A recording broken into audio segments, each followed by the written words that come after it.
Okay, in lesson 3, we learned the chord forms on the left hand for E minor, C, D, and G. And in lesson 4, we worked on moving between two chords. In the case of lesson 4, we did the E minor and the D. So not just where my fingers go and how to make the chord, but going from one chord to the next chord.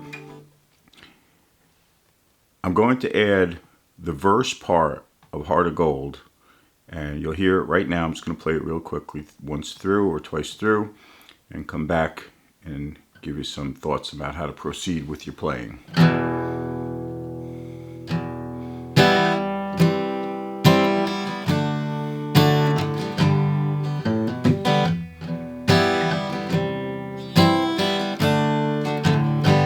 So I'm going E minor, C, D, G, E minor, C, D. I'm going to go back to the part from lesson 4.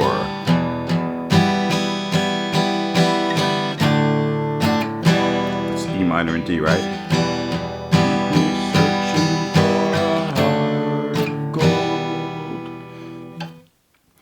So, just want to point out something before we go into the rest of this lesson, that if you are having trouble moving between the E minor and the D, then please go back to lesson 4 and stay with it.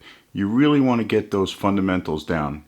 And 4A and 4B, I talk about finger pain and sticking with it and woodshedding to get over some parts of tunes that are challenging you. So if that's where you are, don't take lesson 5. Go back to lesson 4, stick around there until you're totally comfortable moving between the E minor and the D. Grabbing the chords simultaneously and having them come out clean. That takes time. If it was easy, everyone would be a guitar player, but they're not. So 4B is about not getting discouraged and sticking with it. So don't take this lesson if that's where you are. If your playing sounds like this, so what's going on there? Not unusual, typical things. I'm over attacking with the right hand. I'm hitting too hard with it. I'm losing some concept of the rhythmic importance of the song. So earlier lessons, I gave you the idea that we're going to hit the bass part of the guitar nice and easy 2 times to kind of establish the bass line. Ding, ding, ding.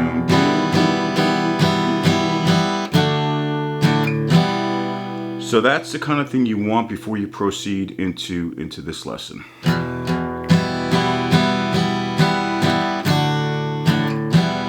And then for those that are staying with us, the next challenge is to change from E minor to a C. The mechanics are totally different than changing from E minor to a D, and so that's going to take some time. Again, depends on how long, but it doesn't matter. However long it takes for you, take your time until it works.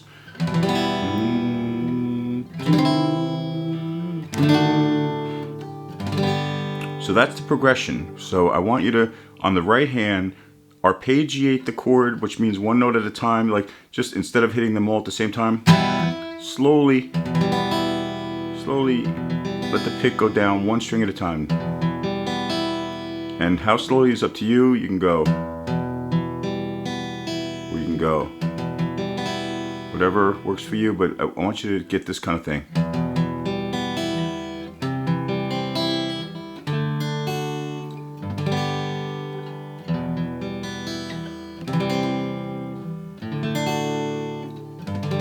Any variation of those arpeggios. The reason for the arpeggios is because it lets you hear each note.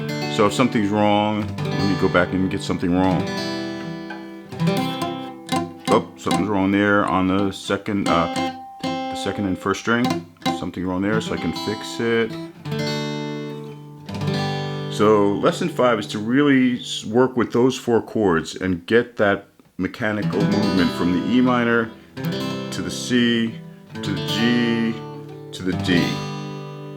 And if that's working, the only thing else I'd like you to add in is the rhythmic part of the way Heart of Gold is played, where there's basically 2 notes on the bass. Let me demonstrate that, and then the whole chord is hit.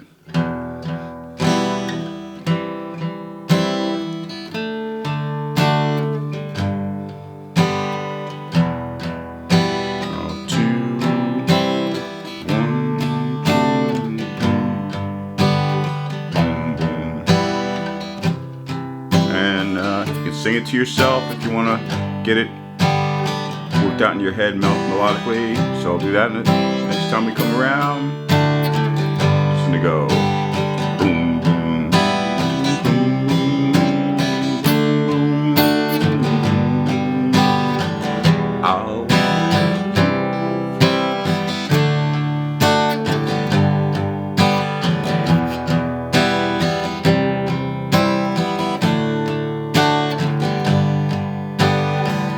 That's lesson 5, moving between those 4 chords, just like that.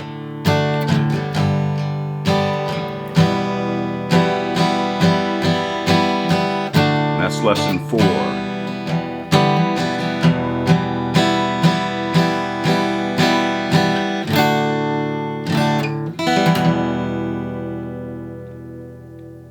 Good job, folks. I'll see you in lesson 6.